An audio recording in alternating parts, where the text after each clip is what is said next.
Was a huge mystery, both to myself and Laura. All we knew is that he was claiming that he had access to incredibly incriminating documents at the highest level of the national security state, but we didn't know who he was or how he got those documents or even what those documents were. And from the beginning, he was insistent that we travel to Hong Kong in order to meet him. And the idea that he was in Hong Kong was quite mystifying, both to myself and Laura, and raised a lot of flags of suspicion, because we obviously assumed when it was time to meet him that we were going to be traveling to Northern Virginia or Southern Maryland, which is where most of the people who work at these agencies reside. And it was very difficult to understand why somebody with access to these kind of documents would be in Hong Kong, of all places. And he was a little bit reluctant to talk about that. I didn't push much to get information, because I didn't want to make him feel like he was being interrogated, especially early on before a bond of trust had been created. And the only thing I said was, of course, I'm willing to come to Hong Kong given the magnitude of what you're saying you're able to give me.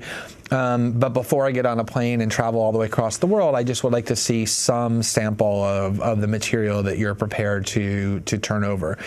And he said that's completely understandable. He sent to me through encryption programs that he helped me walk me through step by step to install roughly 24 top secret NSA documents that I received sitting at my home in Rio de Janeiro.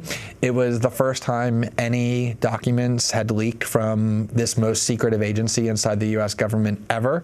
The documents themselves were explosive. Among them was the documents detailing the PRISM program, in which the NSA had obtained access directly to the servers of the largest internet company so that they could get the emails and chats that they wanted directly. And so when I got that first set of documents, I knew that this story was very serious. The source was at least somewhat reliable, that it wasn't just a crank or a crazy person.